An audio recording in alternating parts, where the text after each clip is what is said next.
Hi friends, welcome back to your favorite YouTube channel Guru Bhai powered by Sigma Classes। दोस्तों आज की class में हम projectile motion को स्टडी करेंगे। यह देखेंगे कि प्रोजेक्टाइल मोशन क्या होता है, कैसे उसके अलग अलग पैरामीटर्स को डिराइव किया जा सकता है। लेटर ऑन उसके कुछ क्वेश्चंस को भी सॉल्व करेंगे और देखेंगे कि किस तरह से कॉम्बिनेशंस क्रिएट किए जा सकते हैं अलग अलग टाइप के प्रोजेक्टाइल्स के। प्रोजेक्टाइल को स्टडी करने से पहले हम एक छोटे से टॉपिक को स्टडी करने जा रहे हैं which is nature of path. देखिए प्रोजेक्टाइल मोशन के पहले जो चैप्टर आपने स्टडी किया उसके अंदर आपने स्ट्रेट लाइन मोशन के ऊपर पूरा फोकस रखा था, जहां पे ऑब्जेक्ट स्ट्रेट लाइन में मूव कर रहा था। लेकिन इस वक्त हम जब प्रोजेक्टाइल मोशन को स्टडी करने जाते हैं, आप सर्कुलर मोशन को भी स्टडी करते हैं, तो स्ट्रेट लाइन, प्रोजेक्टाइल, सर्कुलर ये अलग अलग तरह के पाथ्स होते हैं। लेकिन इसमें सबसे इंपॉर्टेंट चीज ये होती है कि यह कैसे पता चलेगा कि पाथ कौन सा होना है, मतलब वो स्ट्रेट लाइन होगा, सर्कुलर होगा कि प्रोजेक्टाइल होगा। ऐसा कौन से पैरामीटर्स होंगे जिसकी वजह से अपन यह पता कर सकते हैं कि कोई सा भी मोशन स्ट्रेट लाइन, सर्कुलर या प्रोजेक्टाइल में से कौन सा पाथ होना है। चलिए इसको एनालाइज कर लेते हैं। देखिए in order to find out the nature of the path हमें सिर्फ और सिर्फ फोकस करना पड़ेगा the angle between velocity vector and acceleration vector of the object performing motion. जो भी ऑब्जेक्ट मोशन परफॉर्म कर रहा है उसके वेलोसिटी वेक्टर और एक्सेलरेशन वेक्टर के बीच का जो एंगल होगा वह यह बताएगा कि नेचर ऑफ पाथ कैसा होना है। अपन एक एक करके एनालाइज कर लेते हैं। लेट्स से मैं यहां पर एंगल लिखता हूं, यहां पे आप नेचर ऑफ पाथ लिख देते हैं। ठीक है, सबसे पहले बात करते हैं स्ट्रेट लाइन मोशन की। स्ट्रेट लाइन पाथ इमेजिन करिए कि अगर मैं इस चौक को यहां से इस तरह से ड्रॉ करता हूं तो वेलोसिटी वेक्टर डाउनवर्ड्स होगा, ग्रेविटी किस तरफ लग रही है, downward, which is acceleration vector. दोनों के बीच का एंगल कितना बन रहा है, जीरो। आप देख सकते हैं वेलोसिटी भी नीचे की तरफ है, ग्रेविटी भी नीचे की तरफ है, angle is zero and as the angle is zero it's a straight line motion. Obviously straight line path पर आता है ऑब्जेक्ट। ठीक है, तो एक चीज तो क्लियर हो गई कि अगर जो एंगल थीटा है किसके बीच का, वेलोसिटी वेक्टर और एक्सेलरेशन वेक्टर के बीच का, वो जीरो होगा तो पाथ स्ट्रेट लाइन डेफिनेटली होगा।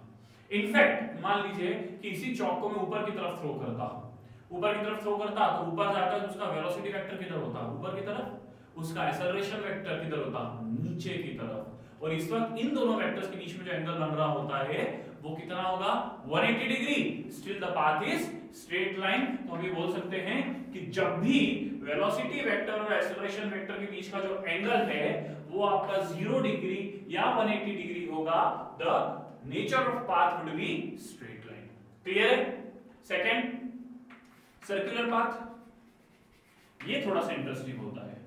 अगर आपने किसी भी टाइप के सर्कुलर मोशन को देखा हो तो सर्कुलर मोशन में आपकी वेलोसिटी हमेशा टेंजेंशियल होती है, velocity vector would be a tangent on the circle while the acceleration vector would be towards the center of circle। वो सर्कल के सेंटर की तरफ होगा। आप किसी भी पॉइंट पर देख लीजिए, वेलोसिटी टेंजेंशियल, एक्सेलरेशन सेंटर की तरफ, वेलोसिटी टेंजेंशियल, एक्सेलरेशन सेंटर की तरफ। तो हम यह बोल सकते हैं कि यहां पर जो एंगल आपके वेलोसिटी वेक्टर और एक्सेलरेशन वेक्टर के बीच का होगा that would be certainly 90 degree every time. हर वक्त वो 90 डिग्री होगा। और जैसा कि वो 90 डिग्री होगा तो हम इस मोशन को क्या कह देंगे दोस्तों, circular motion. So I can say for a circular path the angle must be 90 degree.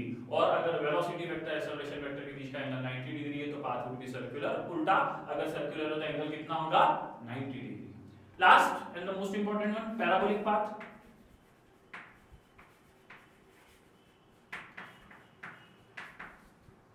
Parabolic path की अगर मैं बात करूं तो पैराबोलिक पाथ के अंदर देखिए कैसा होता है। मान लीजिए एग्जांपल के लिए कि किसी क्रिकेटर ने एक हिट लगाई, ठीक है, तो बॉल ऐसा जाएगा। इनफैक्ट अगर आप हाथ से भी बॉल को ऊपर की तरफ थ्रो करते हैं आगे की तरफ तो वो इस तरह से जाता है। किसी भी पॉइंट पर अगर आप उसके वेलोसिटी वेक्टर को देखें तो वो ऐसा होगा, आपका एक्सेलरेशन वेक्टर डाउनवर्ड्स होगा और ये वो एंगल होगा जो वेलोसिटी वेक्टर और एक्सेलरेशन वेक्टर के बीच में। ध्यान से देखिए ये एंगल ना तो 0 डिग्री है, ना 90 डिग्री है, ना 180 डिग्री। इनफैक्ट लेट्स से अगर मैं यहां की बात करूं तो वेलोसिटी वेक्टर ऐसा, एक्सेलरेशन वेक्टर ऐसा, ये जो एंगल है ये 0 भी नहीं है 90 भी नहीं है, 180 भी नहीं है, तो ये पाथ कैसा हो जाएगा? प्रोजेक्टाइल। तो मैं यहां बोल सकता हूं that the angle is not equals to 0 और 90 और 180 किसके बीच में? वेलोसिटी वेक्टर और एक्सेलरेशन वेक्टर के बीच में, तो the path would be parabolic. Clear है इतना? तो यहां पर हम एनालाइज कर सकते हैं तीन अलग अलग तरह के मोशन को, स्ट्रेट लाइन, सर्कुलर और पैराबोलिक। पैराबोलिक का एक पॉइंट सबसे इंटरेस्टिंग होता है जो कि होता है टॉप मोस्ट पॉइंट। अगर आप टॉप मोस्ट पॉइंट को देखें तो उसका वेलोसिटी वेक्टर ऐसा होगा, एक्सेलरेशन वेक्टर नीचे की तरफ होगा, तो ये वो एंगल होगा जो आपके वेलोसिटी वेक्टर और एक्सेलरेशन वेक्टर के बीच में है, that is 90 degree. Therefore the path must be circular, जो भी अपन ने पढ़ा उसके हिसाब से।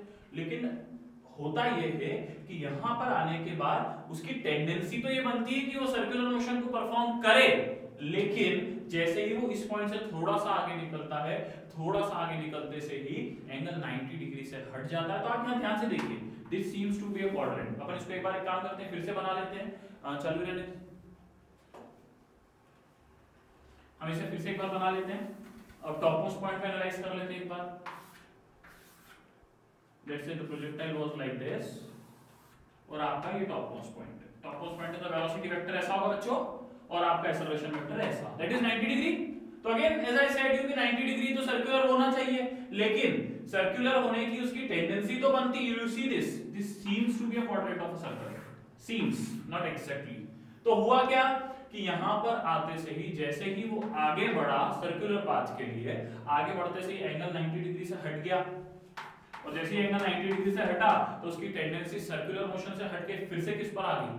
पैराबोलिक पाथ पे आ गई, और वो पैराबोला को ट्रेस करता है। तो इस तरह से हम यह निकाल सकते हैं कि अगर कोई भी ऑब्जेक्ट मोशन परफॉर्म कर रहा है तो उसका नेचर ऑफ पाथ क्या होगा। स्ट्रेट लाइन मोशन हम ऑलरेडी स्टडी कर चुके हैं, सर्कुलर मोशन को ऑलरेडी देखा जा चुका है। अब बात आती है पैराबोलिक मोशन की। तो आइए अपन पैराबोला को एनालाइज करते हैं, पैराबोलिक मोशन को एनालाइज करते हैं, प्रोजेक्टाइल मोशन को देखते हैं कि वो किस तरह से होता है, कैसे उसके अलग-अलग टर्मिनोलॉजीज को हम डिराइव करेंगे। Let us proceed ahead. Alright, तो अभी हमने यह देखा कि किस तरह से पाथ को डिसाइड किया जा सकता है, पाथ को एनालाइज किया जा सकता है कि किस तरह का पाथ होगा। अब हमारा पूरा का पूरा फोकस होगा प्रोजेक्टाइल मोशन की तरफ, जिसमें अभी जो हमने समझा उसके हिसाब से जो एंगल होगा आपके वेलोसिटी वेक्टर और एक्सेलरेशन वेक्टर के बीच में, वो ना तो 0 डिग्री होगा, ना 180 डिग्री होगा, ना 90 डिग्री होगा। इन केस अगर 90 डिग्री किसी इंस्टेंस पर आता भी है तो हमें देखना होगा कि क्या वो पूरे समय 90 डिग्री है। अगर नहीं है तो डेफिनेटली वो प्रोजेक्टाइल मोशन को ही फॉलो करेगा। अगर किसी एक आध पॉइंट पर वो 90 डिग्री बनता भी है तो हम उसको प्योरली सर्कुलर का केस नहीं मान सकते हैं। सर्कुलर मोशन में वो पूरी तरह से 90 डिग्री होता है हर वक्त। प्रोजेक्टाइल मोशन को देखते हैं दोस्तों। तीन अलग अलग तरह के प्रोजेक्टाइल्स हमें एनालाइज करने हैं। सबसे पहला जो है वो है हॉरिजॉन्टल प्रोजेक्टाइल।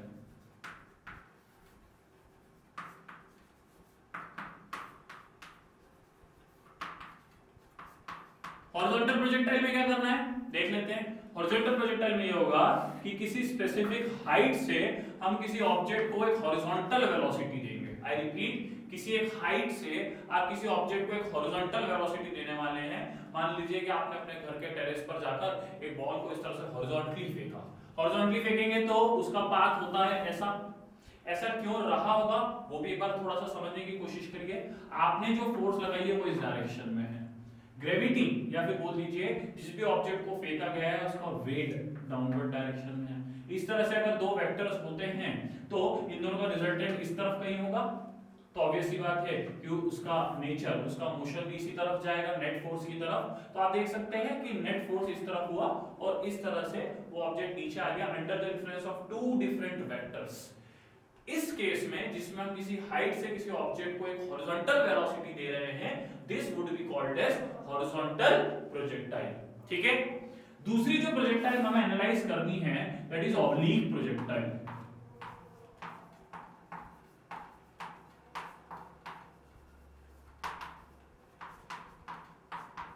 ऑब्लीक प्रोजेक्टाइल में क्या होगा कि आप अर्थ पे किसी ग्राउंड सरफेस से किसी ऑब्जेक्ट को किसी एंगल पर हॉरिजॉन्टल के साथ इस तरह से फेंकने वाले हैं। तो जैसे आपने क्रिकेट में देखा होगा हिट लगाई जाती है, अभी जस्ट हमने जो थोड़ी देर पहले देखा था, तो मोशन ऐसा होगा। इस मोशन को हम ऑब्लिक प्रोजेक्टाइल की कैटेगरी में रखेंगे और यहां पर इसको एनालाइज करेंगे, यहां पर इसको स्टडी करेंगे। और वहीं पे जो तीसरा प्रोजेक्टाइल हमें समझना है, that is somehow somewhere a combination of first and second. जो आपकी हॉरिजॉन्टल प्रोजेक्टाइल थी, जो आपकी ऑब्लिक प्रोजेक्टाइल थी, इन दोनों को मिलाकर हम एक प्रोजेक्टाइल मोशन क्रिएट कर सकते हैं। लेट्स से किसी हाइट से हमने क्या करा, किसी स्पेसिफिक हाइट से किसी ऑब्जेक्ट को इस तरह से फेंका तो उसका मोशन ऐसा होगा। This would be a combination of horizontal and oblique projectile. एक बार फटाफट से पूरा देख लेते हैं। हॉरिजॉन्टल प्रोजेक्टाइल में हमने क्या करा, किसी हाइट से किसी ऑब्जेक्ट को हॉरिजॉन्टली थ्रो किया तो उसका मोशन इस तरह से था।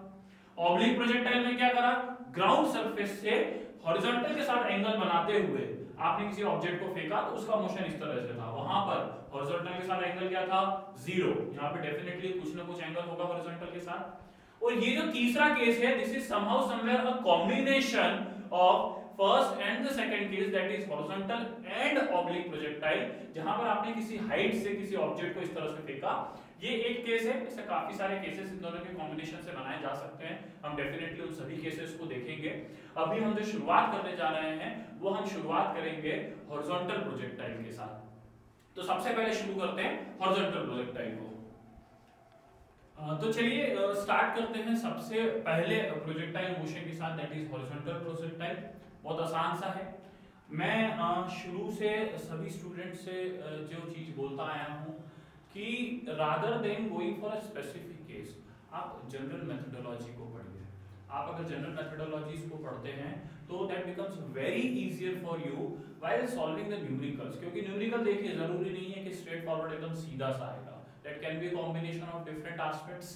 तो आप कोशिश करके कॉन्सेप्ट पर ध्यान दीजिएगा, किस तरह से प्रोसीड किया जा रहा है डेरिवेशन में, that particular proceedings is very important. ठीक है, शुरुआत करते हैं हॉरिजॉन्टल प्रोजेक्टाइल के साथ।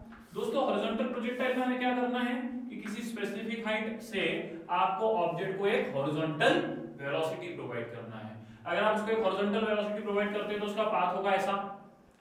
ठीक है, डेफिनेटली हमारे पास इस वक्त जो चीजें नोन है वो ये है कि जो हॉरिजॉन्टल वेलोसिटी आपने दी वो u है, जिस हाइट से फेंका गया वो स्मॉल h है, और gravity certainly which is always vertical downwards हम जो लेते हैं दैट इज g। ये तीन चीजें हमारे पास हैं। जो चीजें हमें इसमें समझने की हैं वो दो अलग अलग हैं। पहला, इस पॉइंट A से लेकर इस पॉइंट B तक आने में उसको कितना समय लगा। दोस्तों ये वो समय होगा जिस समय में वो हवा में था, और इसीलिए A से B तक के आने वाले समय को हम टाइम ऑफ फ्लाइट भी कहेंगे। मतलब ये वो समय होगा जिस समय में वो हवा में रहा। और दूसरी जो चीज हमको स्टडी करना होगी वो ये होगी कि O से लेके B तक की दूरी क्या होगी। इसे हम हॉरिजॉन्टल रेंज भी बोल सकते हैं कि कितनी ज्यादा आगे आकर वो गिरा। इसका अगर मैं एक एग्जांपल आपको बताऊं तो आपने देखा होगा कि जब जो एयरप्लेन्स होते हैं वो फूड पैकेट्स ड्रॉप करते हैं या फिर मिसाइल्स को ड्रॉप करते हैं, तो वो क्या करते हैं, सिंपली मूव करते करते उसको सिंपली रिलीज कर देते हैं। जब वो रिलीज करते हैं मिसाइल को, तो मिसाइल के पास उस वक्त वही हॉरिजॉन्टल इंस्टेंटेनियस वेलोसिटी होती है जो ड्रॉप करते वक्त उस जेट की, उस एयरप्लेन की रही होगी, और वो इस तरह से आगे जाकर गिरती है। तो डेफिनेटली उसकी कोई ना कोई हॉरिजॉन्टल रेंज होती है और उसको किसी हाइट से ड्रॉप किया गया है। तो यहाँ पर हमें क्या दो अलग अलग चीजें निकालना है, पहला टाइम ऑफ फ्लाइट और दूसरा हॉरिजॉन्टल रेंज। स्टार्ट करते हैं। सबसे पहले हम एनालाइज करते हैं आपके वर्टिकल मोशन को। देखिए आपकी जितनी भी इक्वेशन ऑफ मोशन है, ऑब्वियसली हमारे पास इस वक्त जो है तीन मेजर इक्वेशंस होती हैं, चौथी nth सेकंड के लिए हम डिराइव कर सकते हैं, लेकिन जो तीन मेजर आपके पास इक्वेशंस हैं वो इक्वेशंस वैलिड होती है स्ट्रेट लाइन पाथ के लिए। ये एक स्ट्रेट लाइन पाथ नहीं है। I repeat it again, equation of motion आप बेसिकली यूज करते हो स्ट्रेट लाइन पाथ के लिए, लेकिन ये एक स्ट्रेट लाइन पाथ नहीं है। तो मैंने क्या करा, मैंने इस पूरे मोशन के दो हिस्से कर लिए। मैंने इसको दो अलग अलग टुकड़ों में बांट के एक हिस्सा कर लिया आपका ये वर्टिकल मोशन वाला, और एक हिस्सा कर लिया आपका ये हॉरिजॉन्टल मोशन वाला जिसमें एक रेंज कवर हो रही है। मैं फिर रिपीट करता हूं अपने शब्दों को, मैंने एक हिस्सा बना दिया है वर्टिकल मोशन का और एक हॉरिजॉन्टल मोशन का। मतलब मैं इसको कैसे स्टडी करने वाला हूँ कि ऑब्जेक्ट ए से आया ओ और ओ से फिर गया बी, तो आउटपुट वही होगा कि ए से आया बी।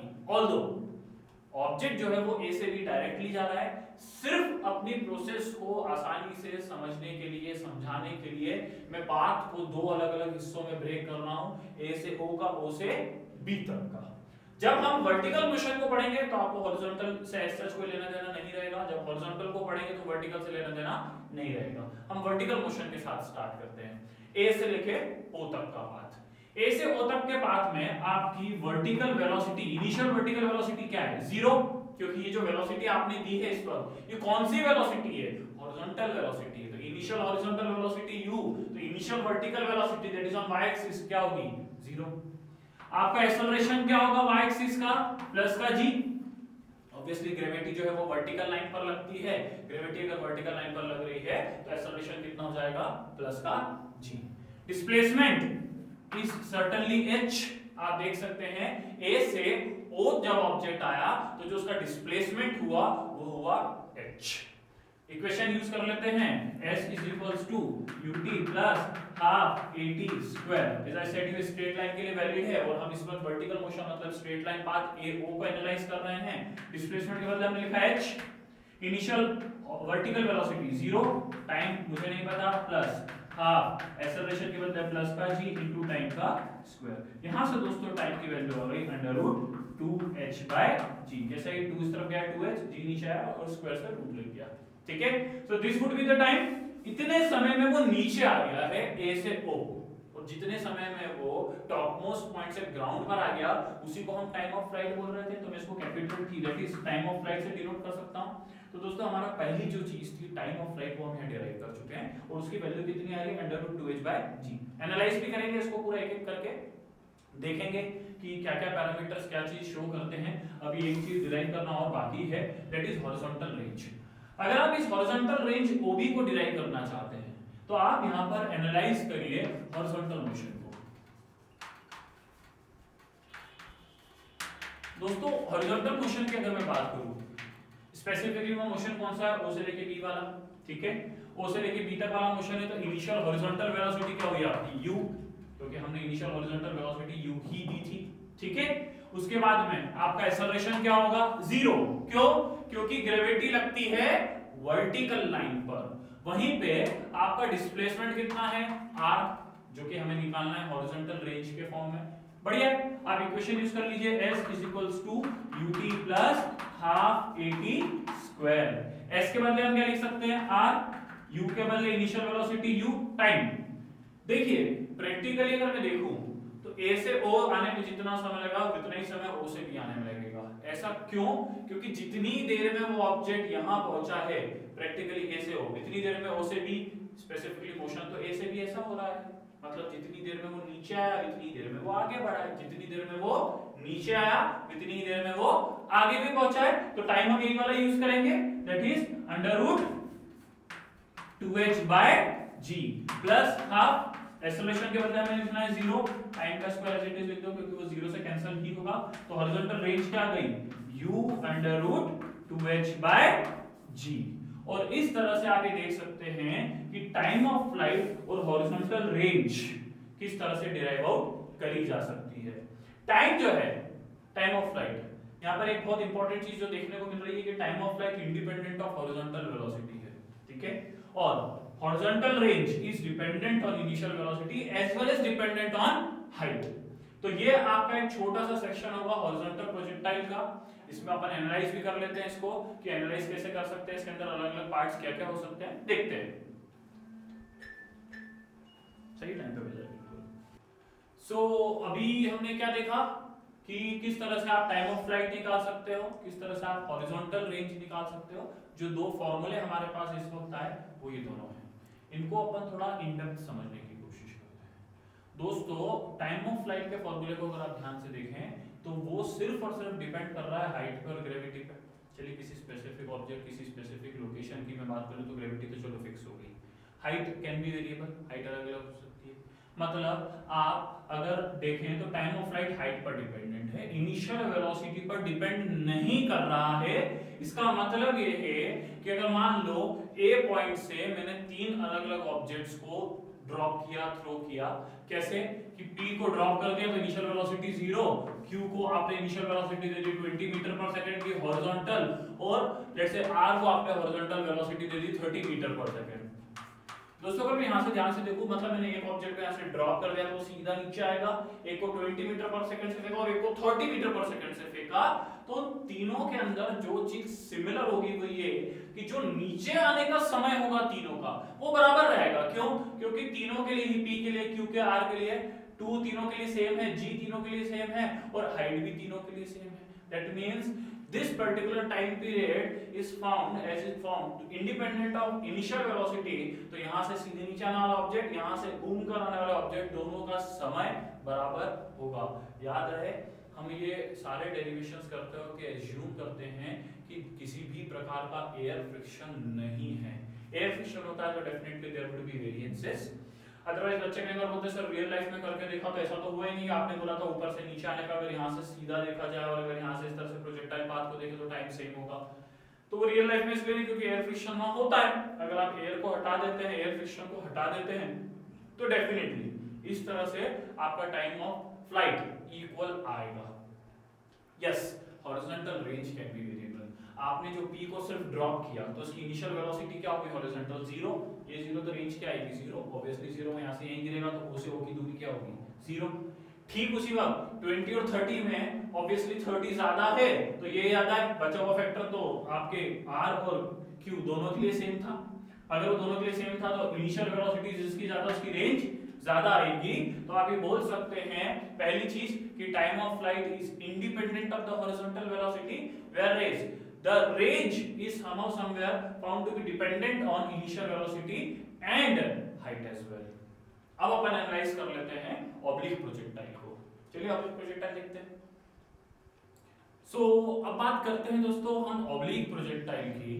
हमने जैसा कि पिछले वीडियो में ये देखा था कि ऑब्लिक प्रोजेक्टाइल क्या होता है, और ऑब्लिक प्रोजेक्टाइल क्या होता है के तहत हमने ये समझा था कि जब आप सरफेस ऑफ अर्थ या फिर किसी हॉरिजॉन्टल सरफेस से आप किसी एंगल पर आप ऑब्जेक्ट को थ्रो करते हैं तो इस तरह का जो मोशन होगा that would be called as a oblique projectile. आपने यहाँ पर इनिशियल वेलोसिटी u दी है, किसी angle theta with the horizontal के साथ उसे थ्रो किया है और ये इसका पाथ इस तरह का यहाँ दिखाई दे रहा है। तीन चीजों पर हमारा प्राइम फोकस होगा।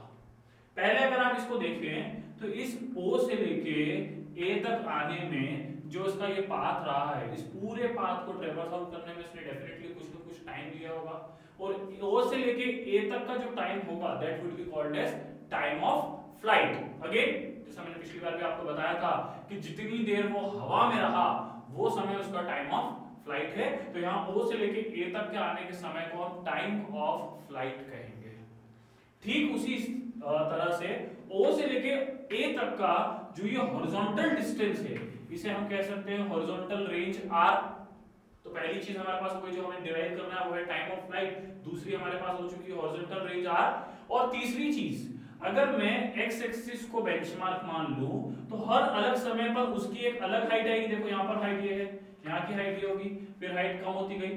तो O से लेके लेट्स से अगर मैं इसको टॉप मोस्ट पॉइंट बोल दूं B, तो O से लेके B तक उसकी हाइट बढ़ रही है, B से फिर A उसकी हाइट कम होती जा रही है, मतलब B उसकी हाईएस्ट हाइट थी, मैक्सिमम हाइट जिसे हम कह सकते हैं। तो हमें ये मैक्सिमम हाइट को भी डिराइव करना होगा कि थीटा एंगल पर फेंके जाने पर u इनिशियल वेलोसिटी के साथ फेंके जाने पर किस मैक्सिमम हाइट पर हो जा सकता है। जैसे अपन ने हॉरिजॉन्टल प्रोजेक्टाइल का केस डिस्कस किया था, ठीक उसी तरह से इस पूरे मोशन के भी हम दो अलग-अलग पार्ट्स कर देंगे। एक हॉरिजॉन्टल पार्ट को अलग से स्टडी करेंगे, वर्टिकल पार्ट को अलग से स्टडी करेंगे। आप इस u के दो कंपोनेंट्स बना लीजिए। आपका u वेक्टर इस तरह से लग रहा है किसी एंगल थीटा पर। आपको अगर याद हो तो एंगल के साथ वाला जो कंपोनेंट होता है किसी वेक्टर का वो cos के फॉर्म में लिखा जाता है। तो this would B u cos theta and this would B u sin theta. I repeat, ये कितना होगा u cos थीटा और ये क्या होगा u sin theta. u cos theta u sin theta. Great. अब इसको अगर आप ध्यान से समझें तो u cos थीटा आपकी हॉरिजॉन्टल एक्सिस पर लग रहा है और वहीं पे u sin थीटा आपकी वर्टिकल एक्सिस। मतलब इस ऑब्जेक्ट को अगर आप ध्यान से देखें तो ये आगे भी गया है और ऊपर भी गया, ओ से लेके बी तक देखिए, आगे भी गया है और ऊपर भी गया है। तो आगे ले जाने का काम कौन कर रहा है, u cos थीटा, और ऊपर ले जाने का काम कौन कर रहा है, u sin थीटा। इसको एक काम करते हैं, स्टार्ट करते हैं। सबसे पहले हम वर्टिकल मोशन को पढ़ेंगे। वर्टिकल मोशन के अंदर कुछ पैरामीटर्स को लिख लेते हैं।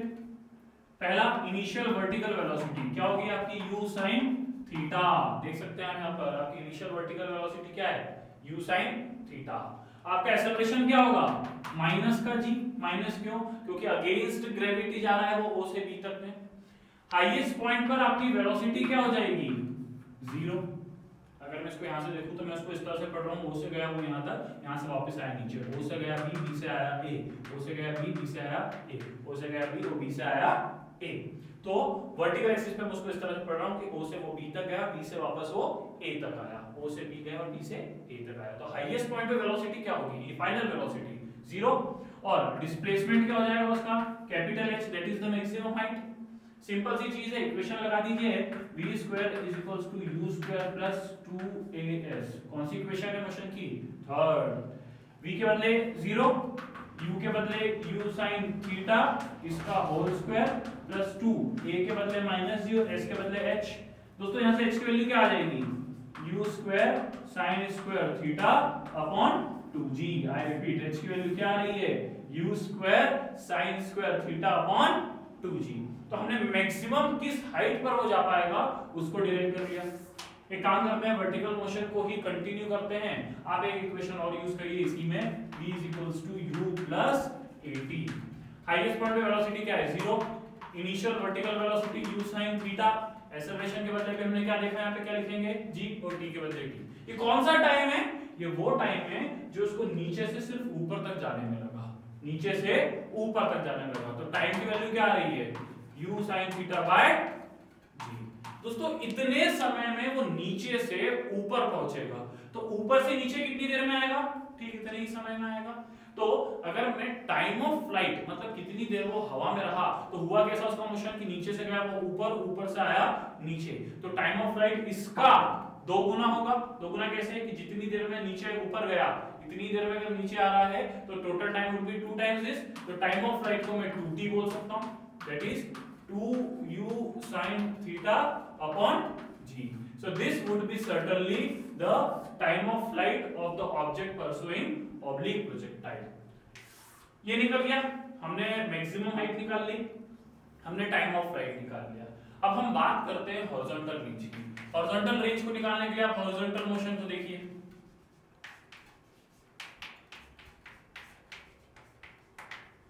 हॉरिजॉन्टल मोशन को अगर आप देखना चाहते हैं तो इनिशियल हॉरिजॉन्टल वेलोसिटी क्या है, u cos थीटा। एक्सेलरेशन कितना होगा, 0। क्यों, क्योंकि आपकी जो ग्रेविटी है वो वर्टिकल लाइन पर लगती है, तो हॉरिजॉन्टल लाइन पर हम ग्रेविटी कितनी मानेंगे, 0। इनफैक्ट अगर आप याद करें 9th क्लास में भी आपने काफी सारे क्वेश्चंस को सॉल्व किया था, car moving on a straight road, तब आपने वहां पर कभी भी जी की बात, ग्रेविटी की बात नहीं करी थी। वहां पे अगर एक्सेलरेशन अलग से दिया होता था तो आप लेते थे, अदरवाइज आप उसे 0 मानते थे। तो यहां पर भी मैं हॉरिजॉन्टल मोशन के तहत उसको कितना मानूंगा, 0। ठीक है, डिस्प्लेसमेंट कितना है, r। आप देख सकते हैं O से लेके A तक आने में जो समय लिया जाएगा वो ये वाला होगा।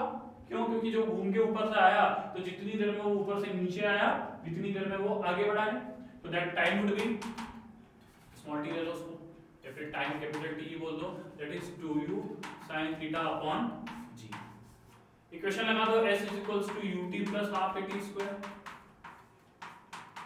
s के बदले r, u के बदले u cos थीटा, टाइम के बदले 2u sin theta by g। Half at square लिखने की जरूरत ही नहीं पड़ेगी क्योंकि एक्सेलरेशन 0 है, तो ये पूरा फिगर 0 ही हो जाएगा। बच क्या रहा है दोस्तों अपने पास, बच रहा है r is equals to u into u would be u square 2 sin theta cos theta by g। In fact आप चाहें तो 2 sin थीटा cos थीटा को sin 2 थीटा भी लिख सकते हैं, तो r की वैल्यू आ जाएगी u square sin 2 theta upon में g। और ये होगा आपका horizontal range for object performing oblique projectile. तीन अलग अलग चीजों को हमने यहाँ पर डिराइव किया है। हमने हॉरिजॉन्टल रेंज निकाली, हमने टाइम ऑफ फ्लाइट निकाला, हमने मैक्सिमम हाइट निकाली, और ये उस ऑब्जेक्ट के लिए था जो कि एक ऑब्लिक प्रोजेक्टाइल परफॉर्म कर रहा है। Alright, welcome back. तो बच्चों अभी तक क्या देख लिया? तो अपन ने देख लिया कि किस तरह से हॉरिजॉन्टल प्रोजेक्टाइल को एनालाइज किया जाता है, कैसे उसके अलग अलग पैरामीटर्स को स्टडी किया जाता है, ऑब्लिक प्रोजेक्टाइल को कैसे देखा जाता है। अब हम इक्वेशन ऑफ ट्रेजेक्टरी देखना चाह रहे हैं, ऑब्लिक प्रोजेक्टाइल और हॉरिजॉन्टल प्रोजेक्टाइल दोनों के। एक एक करके देखेंगे। स्टार्ट करेंगे अपन अपने हॉरिजॉन्टल प्रोजेक्टाइल के साथ। इक्वेशन ऑफ ट्रेजेक्टरी निकालें उसके पहले तो हम ये समझते हैं कि इक्वेशन ऑफ ट्रेजेक्टरी का मतलब क्या है। What do you mean by equation of trajectory? देखो, आप अगर आपके हॉरिजॉन्टल प्रोजेक्टाइल, हम यहाँ पर शुरुआत हॉरिजॉन्टल प्रोजेक्टाइल के साथ करेंगे, तो हॉरिजॉन्टल प्रोजेक्टाइल के लिए हम इक्वेशन ऑफ ट्रेजेक्टरी निकाल रहे हैं सबसे पहले।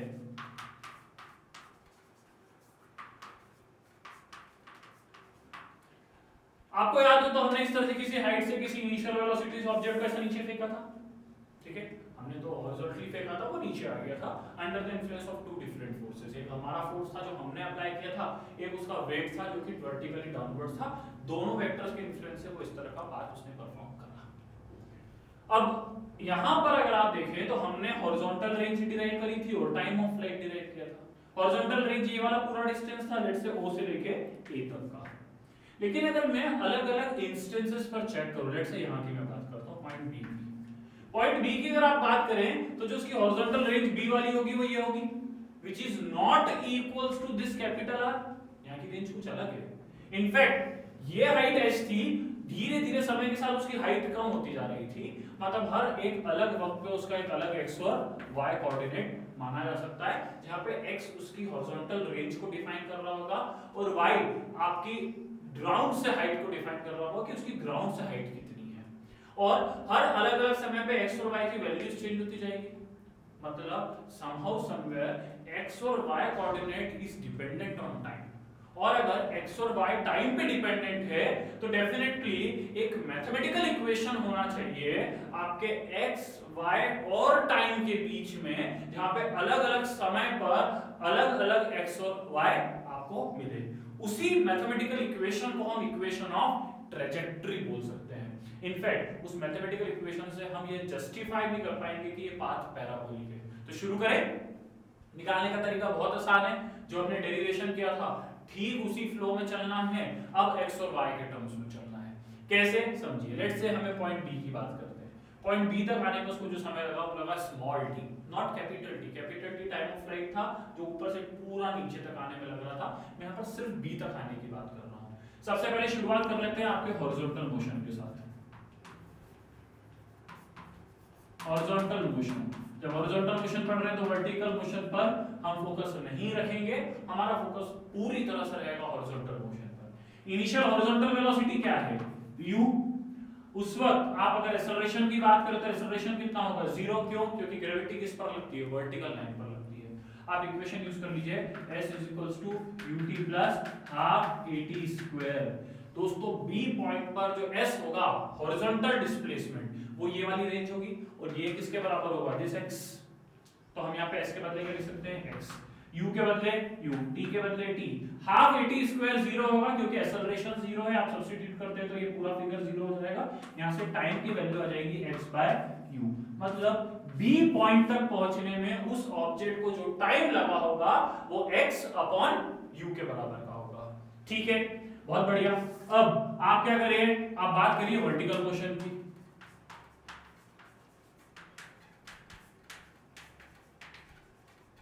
वर्टिकल मोशन, वर्टिकल मोशन अगर देखते हैं तो इनिशियल वर्टिकल वेलोसिटी कितनी है? 0, क्योंकि आपने जो वेलोसिटी प्रोवाइड करी थी वो हॉरिजॉन्टल थी। तो इनिशियल वर्टिकल वेलोसिटी कितनी? 0। आपका एक्सेलरेशन क्या? प्लस का g। और अगर मैं हाइट की बात करूं तो दोस्तों हाइट होगा स्पेसिफिकली आपका क्या? ये वाली हाइट। लेकिन हम यहां पर चाह रहे हैं डिस्प्लेसमेंट। डिस्प्लेसमेंट की बात करूं तो शुरुआत कहां से हुई थी? यहां से। लेट्स से कहां से? पॉइंट P से। और आपका डिस्प्लेसमेंट, वर्टिकल डिस्प्लेसमेंट क्या माना जाएगा? ये यहाँ से लेके यहाँ तक की जो आपकी रेंज होगी, ये वाला जो मैक्सिमम पार्ट होगा आपका, जो वर्टिकल पार्ट होगा, दिस वुड बी डिस्प्लेसमेंट। दोस्तों यहाँ से यहाँ तक की हाइट है y, ये है पूरा h। तो फिर स्पेसिफिकली आप अगर ये निकालना चाहते हैं कि ये कितना हुआ, तो that would B h minus y। फिर रिपीट कर लेते हैं एक बार वापस से, ध्यान से सुनिएगा और समझिएगा। हम यहाँ पर डिस्प्लेसमेंट चाह रहे हैं, कौन से मोशन का, वर्टिकल मोशन का। किस पॉइंट का, बी पॉइंट का। बी पॉइंट का जो डिस्प्लेसमेंट हुआ है, तो डिस्प्लेसमेंट हमेशा इनिशियल से नापा जाता है, मतलब पी से नापा जाएगा। कहां तक का नापा जाएगा, यहां तक का नापा जाएगा। यहां से लेके यहां तक की हाइट है y, ये पूरी हाइट है h, तो ये कितना आएगा h माइनस y। तो आपका डिस्प्लेसमेंट कितना हो जाएगा, h माइनस y। यही सबसे कंफ्यूजिंग चीज है। मैं एक बार फिर से आपको समझा देता हूं कि आप अगर ध्यान से देखें तो आपकी यहां से लेके यहां तक की पूरी हाइट है h। आप वर्टिकल मोशन को जब एनालाइज कर रहे हैं बी पॉइंट तक के लिए, तो आपका डिस्प्लेसमेंट p से यहां तक का होगा। जैसे उसको अपन कोई q पॉइंट बोल दो, तो p से q आपका डिस्प्लेसमेंट हुआ है। ये है आपका y, यहां से यहां तक, ये y है, ये h है, तो ये कितना बचेगा, p से q तक की डिस्टेंस हो जाएगी h माइनस y, और यही आपका डिस्प्लेसमेंट होगा। टाइम आपके पास x बाय u था, जो हम यहां से लिख सकते हैं। फिर से इक्वेशन लगा दीजिए, s is equals to ut plus half at square. s के बदले h माइनस y, u के बदले 0, क्योंकि इनिशियल वर्टिकल वेलोसिटी क्या है 0, टाइम के बदले टाइम ही लिख दो, प्लस हाफ एक्सेलरेशन के बदले g, और टाइम का square that is x square by u square. आप अगर प्रैक्टिकली देखें तो h minus y is equals to half g x square by u square, which is over here the equation of trajectory, that is a equation between x y और time को हम यहाँ पर x by u के form में समझ सकते हैं। तो x और y के बीच की जो इक्वेशन है यहाँ पर, टाइम को हमने ऑल्दो x और u के टर्म्स में लिख दिया, अदरवाइज वहाँ पे टाइम नाम का एक पैरामीटर भी आ सकता था। तो अभी अपन मोटे-मोटे तौर पर ये बोल सकते हैं कि इनडायरेक्टली है तो वो एक इक्वेशन x y और t के बीच की, पर टाइम को x के फॉर्म में सब्स्टिट्यूट करके हमने इसको प्योरली x और y के बीच की इक्वेशन बना दिया है। तो x और y की जो इक्वेशन है, this is equation of trajectory h minus y is equal to half g x square by u square. Practically अगर आप दोस्तों इस मोशन को समझे तो पूरे मोशन के दौरान स्मॉल h एक कांस्टेंट वैल्यू है, ठीक है, हाफ एक कांस्टेंट वैल्यू है, g कांस्टेंट है, इनिशियल वेलोसिटी भी एक कांस्टेंट वैल्यू है। दैट सिंपली मींस आप ये बोल सकते हैं कि y और यहां पर प्रोपोर्शनलिटी x स्क्वायर की है, which is equation of a parabola. Alright, so this is equation of trajectory for a horizontal projectile. Hi, welcome back दोस्तों, कैसे हो? अभी तक की आपको ओवरऑल इक्वेशन समझ में आई होगी जो हमने ऑब्लिक प्रोजेक्टाइल और हॉरिजॉन्टल प्रोजेक्टाइल के लिए डिराइव करी है। पिछली वीडियो में हमने equation of trajectory horizontal projectile के लिए डिराइव की थी। अब हम वापस से इक्वेशन ऑफ ट्रैजेक्टरी डिराइव करेंगे, लेकिन ऑब्लिक प्रोजेक्टाइल के लिए करेंगे। जैसा मैंने आपको पिछले वीडियो में भी समझाया था कि इक्वेशन ऑफ ट्रैजेक्टरी एक मैथमेटिकल एक्सप्रेशन होगा जो कि किसी भी पाथ के लिए, इस वक्त हम प्रोजेक्टाइल की बात कर रहे हैं, तो लेट्स से हम ऑब्लिक प्रोजेक्टाइल की ही स्पेसिफिकली बात कर लेते हैं, तो वो एक मैथमेटिकल इक्वेशन होगी जो x और y एक्सिस के बीच में एक रिलेशनशिप को एस्टेब्लिश करेगी। सर्टेनली उसमें टाइम की भी अपनी भागीदारी होगी। हम डायरेक्टली चाहे तो टाइम को लिख सकते हैं या फिर सब्स्टिट्यूट कर सकते हैं x और y के टर्म्स में। इसको डिराइव करना स्टार्ट करते हैं। हमने इनिशियल वेलोसिटी u दी, किसी एंगल थीटा पर उसको थ्रो कर दिया, ठीक है, यहां तो कोई दिक्कत कुछ भी नहीं है। उसका पाथ इस तरह से है, वो हमें समझ में आ गया। वो हमने सबसे पहले वीडियो में भी देखा था कि एंगल 0 डिग्री भी नहीं है, 90 डिग्री भी नहीं है, 180 डिग्री भी नहीं है, तो it has to be parabolic, जो है नहीं। अब हम मैथमेटिकल एक्सप्रेशन चाह रहे हैं कि अगर पैराबोलिक है तो कोई ना कोई मैथमेटिकल एक्सप्रेशन होगा। लेट्स से मैं इस पॉइंट की बात करता हूं, जैसे हमने पिछली बार एक बी पॉइंट लिया था, मैं वापस से एक बी पॉइंट ले रहा हूं। इसके कोऑर्डिनेट्स ले लेते हैं x, y। तो आपकी ये वाला जो पार्ट होगा horizontal part, that would B x, this would B y। पूरे मोशन के दौरान x और y बदलते जाएंगे विद रिस्पेक्ट टू टाइम। हम यहाँ पर टाइम एक्सिस भी ले सकते हैं, ऑल्दो मैं x के टर्म्स में डिनोट कर रहा हूँ, लेकिन हम यहाँ टाइम को भी ले सकते हैं। तो पूरे मोशन के दौरान इसका x और y चेंज हो रहा है। इक्वेशन को स्टार्ट करते हैं। u के दो कंपोनेंट्स, ये एंगल थीटा है, तो एंगल के साथ वाला कंपोनेंट cos का, तो this would B u cos theta and this would B u sin theta. u cos theta उसे आगे ले जाने का काम कर रहा और वहीं पर u sin थीटा उसे ऊपर ले जाने का काम कर रहा है। तो व्हाट वी कैन से, हम एक काम करते हैं, अपनी शुरुआत कर लेते हैं और शुरुआत स्पेसिफिकली अपन एक काम करते हैं हॉरिजॉन्टल मोशन के साथ करते हैं।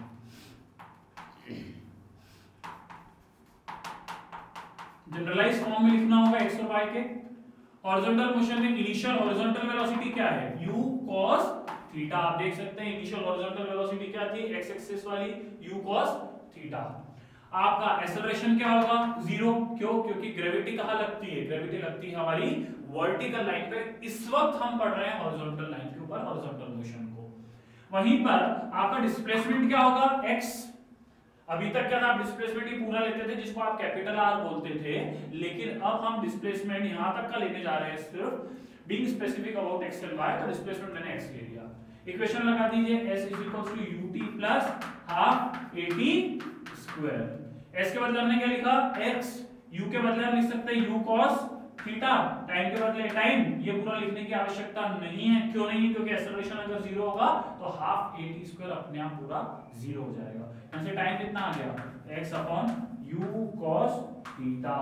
तो ये टाइम होगा जिस टाइम में वो आपके O से लेके B पॉइंट तक पहुंचा होगा। वहीं पे अगर मैं वर्टिकल मोशन को समझूं,